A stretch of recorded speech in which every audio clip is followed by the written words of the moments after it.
వక్ఫ్ బిల్లుకు లోక్సభ ఆమోదం. అనుకూలంగా 288 మంది, వ్యతిరేకంగా 232 ఓట్లు. 14 గంటలకు పైగా సుదీర్ఘ సమావేశం, చర్చ. తెల్లవారుజాము వరకు చర్చ, విమర్శలు ప్రతి విమర్శలతో మారుమోగిన సభ. ప్రభుత్వంపై ఆరోపణలు తిప్పికొట్టిన రిజిజు, అమిత్ షా. మైనార్టీల హక్కులను హరిస్తున్నారని ప్రతిపక్షాల ధ్వజం. ఎన్డీఏ వర్సెస్ ఇండియా కూటమిగా మారిపోయింది. ఇంకొక వైపున అసదుద్దీన్ ఓవైసీ ఎంఐఎం పార్టీ వాళ్ళ లైన్ వాళ్ళది. సుదీర్ఘ సంవాదాల అనంతరం వక్ఫ్ సవరణ బిల్లు 2025కు లోక్సభ ఆమోదం తెలిపింది. విపక్ష ఇండియా కూటమి, ఎంఐఎం తదితర పక్షాల ఆరోపణలను, విమర్శలను అధికార పక్షం గట్టిగా తిప్పికొట్టింది. కేంద్ర హోంమంత్రి అమిత్ షా, మైనార్టీ వ్యవహారాల మంత్రి రిజిజు ధీటుగా జవాబిచ్చారు. అధికార విపక్ష సభ్యుల వాద ప్రతివాదాలతో సభ ప్రతిధ్వనించింది. బుధవారం మధ్యాహ్నం నుంచి గురువారం తెల్లవారుజామున 2 గంటల 15 నిమిషాల వరకు చర్చ జరిగిందట. నిన్న మార్నింగ్ 2:15 వరకు జరిగింది చర్చ. బిల్లుకు అనుకూలంగా 288 మంది, వ్యతిరేకంగా 232 మంది సభ్యులు ఓటేశారు. 56 ఓట్ల తేడాతో ప్రతిపక్షాల అభ్యంతరాలు వీగిపోయాయి. ఇటీవల కాలంలో ఇంత సుదీర్ఘ సమయం పాటు లోక్సభ భేటీ కావడం ఇదే మొదటిసారి అట.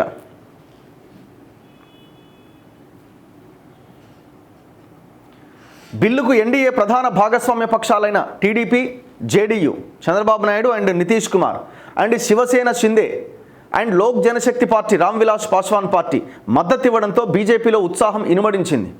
వాళ్ళు లేకపోతే ఆడ కింద మీద అయ్యేది. అంతా ఏముంది తేడా? 288, 230, 50 సీట్లు అటు ఇటు తేడా ఉన్నది. 50 మంది ఓటు అటు ఇటు అయితే అయిపోయాయి. సో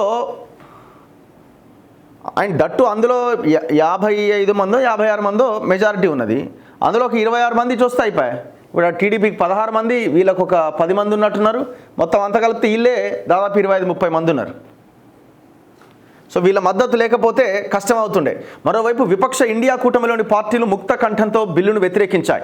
తీవ్ర నిరసన ప్రకటించిన ఎంఐఎం అధినేత అసదుద్దీన్ ఓవైసీ తన చేతిలోని బిల్లు ప్రతిని చించేశారు. వైసీపీ కూడా బిల్లుకు ప్రతికూలంగానే స్పందించింది. చర్చ, ఆమోదం కోసం వక్ఫ్ బిల్లు గురువారం రాజ్యసభ ముందుకు రాబోతున్నది. అంటే ఇవాళ పార్లమెంట్ భూమిని వక్ఫ్ ఆస్తే అంటారు.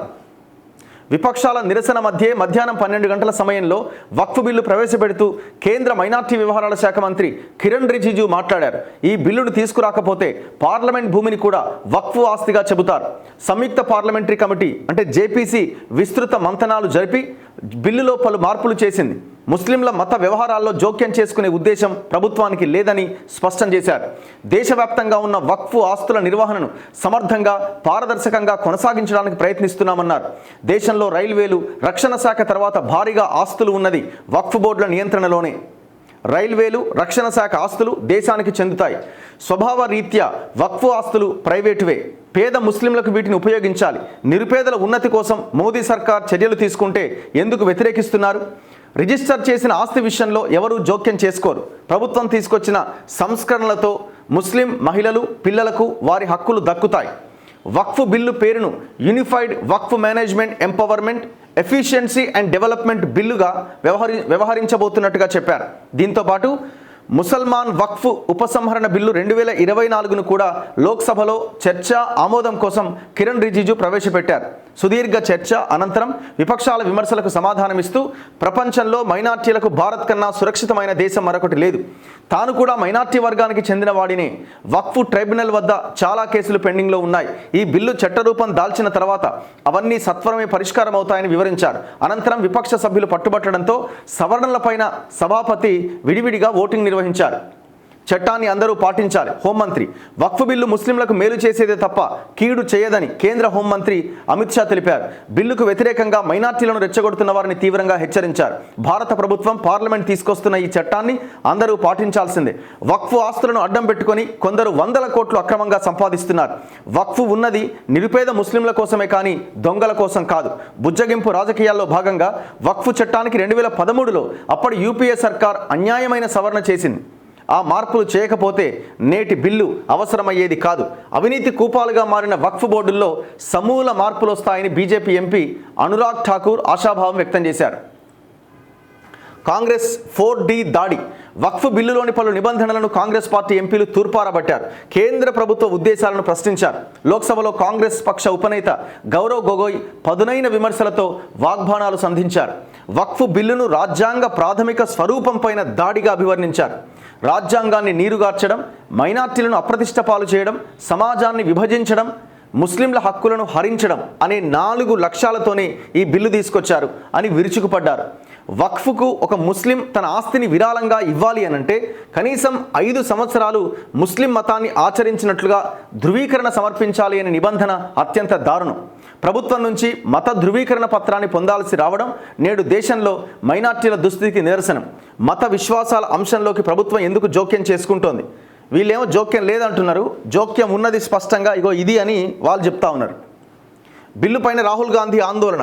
వక్ఫ్ బిల్లుపై లోక్సభ విపక్ష నేత రాహుల్ గాంధీ స్పందిస్తూ ముస్లింల వైయక్తిక చట్టాల్లో జోక్యం చేసుకుని వ్యక్తిగత ఆస్తుల్ని లాక్కోవడమే లక్ష్యంగా ప్రభుత్వం పనిచేస్తోంది.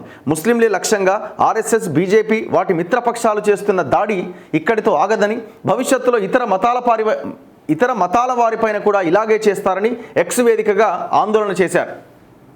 ఇప్పుడు తెలంగాణలో కూడా చాలా పేద ప్రజలకు సంబంధించిన భూములు ఇది వక్ఫ్ ల్యాండ్ అని ఇప్పటికి కూడా నోటీసులు ఇస్తూ ఉన్నారు. మరి వాటి అన్నింటినీ రెగ్యులరైజ్ చేయండి ఫస్ట్. ఎందుకంటే సామాన్య ప్రజలు 50 గజాలు 60 గజాల్లో ఇల్లు కట్టుకున్న వాళ్ళు చాలామంది ఉన్నారు. మళ్ళీ అది కూడా వక్ఫ్ భూమి అని చెప్పి లాక్కునే ప్రయత్నం చేస్తే అది పెద్ద మోసం అవుతుంది. ఎందుకంటే ఇక్కడ షాద్నగర్, శంషాబాద్ దగ్గర ఒక గ్రామానికి అదే పని చేసి నోటీసులు ఇచ్చారు. ఊరే ఖాళీ చేయాలి మరి అలాంటప్పుడు.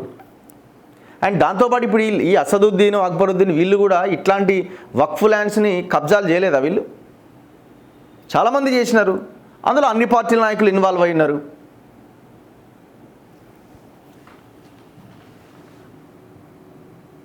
సో మొత్తానికి ఇది లోక్సభలో ఆమోదం జరిగిపోయింది. రాజ్యసభలో కూడా జరగడానికి అన్ని రకాల ఏర్పాట్లు వాళ్ళు చేసుకున్నారు.